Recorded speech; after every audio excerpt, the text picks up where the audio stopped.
the other thing is more proximate, a more proximate cause, as we used to say in scholastic philosophy. And that has to do with something called Vault 7. Now, we're starting to say Julian has this incredible capacity to receive leaks. Now, I don't know how he does it, but these are not hacks, okay? Hacks, ipso facto, are collected by the NSA. They know about hacks. They collect them, they store them, they have metadata, they can get them right away. They can retrieve them, okay? These are leaks. What are leaks? Well, you put a little thumb drive into your computer, right? And you copy things. You can copy them at great speed. You take that thumb drive out and you get it to Julian or one of his lieutenants. Now, why do I say all that? Because that's how the DNC emails got to Julian Assange, and we can prove it forensically, okay? And by the principles of physics, one of them called fluid dynamics, okay? Now, what about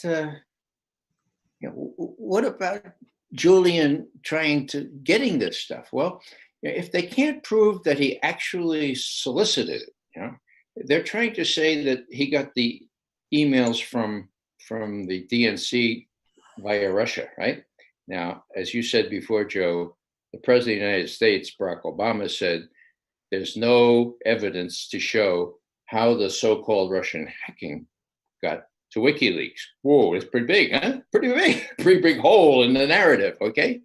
But he has this ability to get to this. So what does he get? He gets a thumb drive, or a couple of them maybe, with the entire retinue of offensive cyber warfare weapons that John Brennan and the CIA has created with the help of the NSA, where all that expertise existed before. Now Brennan's got his own directorate, that's several thousand people working on offensive cyber tools. But why do I mention that? Well, because one set of cyber tools that was leaked on a thumb drive to Julian Assange is called Vault 7. And Vault 7 was revealed by WikiLeaks in March of 2017. What did it say? Well, Julian said, first of all, I've got a treasure trove that dwarfs all the information that Ed Snowden brought out into Hong Kong. Imagine that. And I'm gonna release it in stages. Okay. Here's the first one. It allows a computer, a little tool, to take control of your car, make it go 110 miles an hour, kill you. Okay. Brakes don't work. Here's another one. You think your TV is off in your bedroom? It's not off.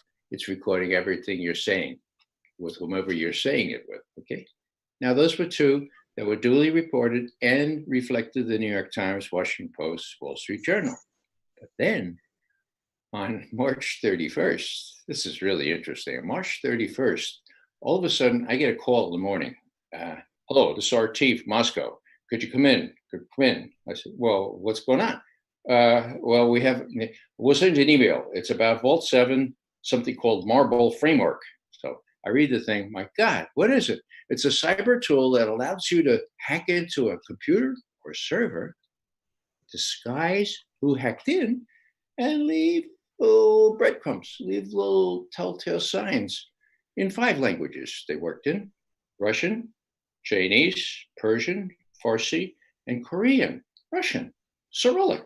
Oh, whoa. So this tool would allow John Brennan to hack into, say, the DNC and disguise blame it on somebody else, this entity called Lucifer 2, and leave telltale signs like British formats. So not British, but Russian formats.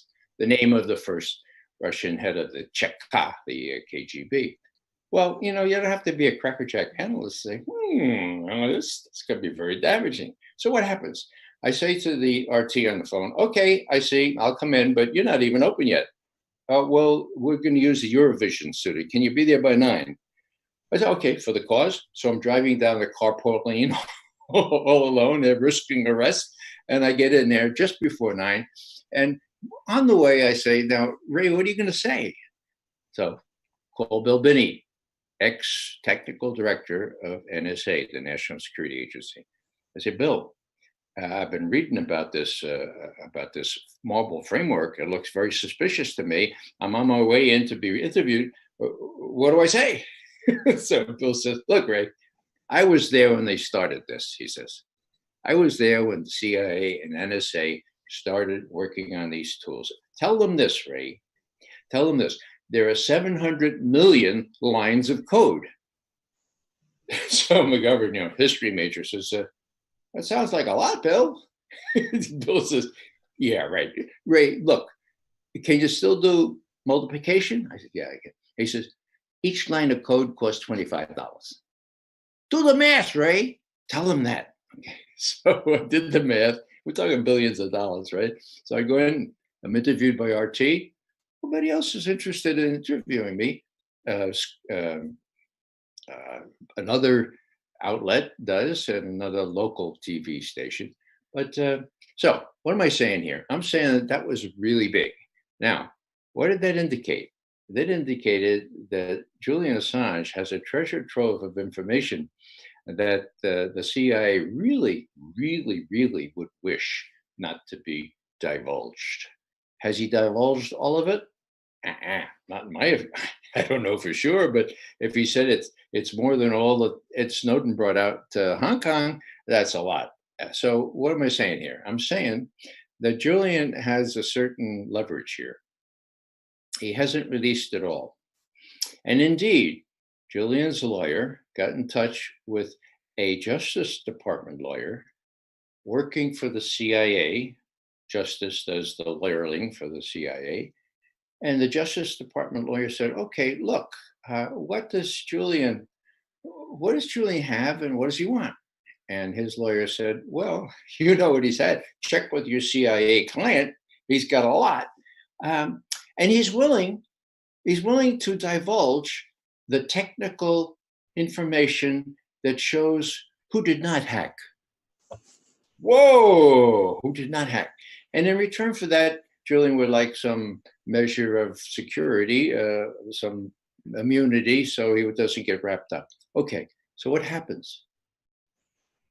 The lawyer for Julian hears that Senator Warner, Mark Warner in Virginia is interested in this. And so he gets in touch with him and said, would you like us to ask Julian or Zoe or something? Warner says, no, thanks very much. Boom, calls up, get Comey on the line. Comey, did you notice what's going on? No. Okay, shut it down. They shut it down.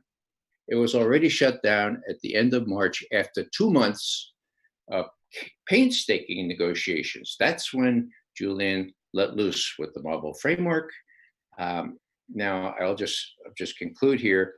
The significance of this, of course, is that you don't have to be a conspiracy theorist. All you have to be is a all-source analyst like me to connect the dots is a trite way of saying it. But if you're looking for information on who Lucifer 2 is, and you don't know, and you can't get the FBI to look at it, but he turns up in these circumstances where these breadcrumbs from Russian Cyrillic are found.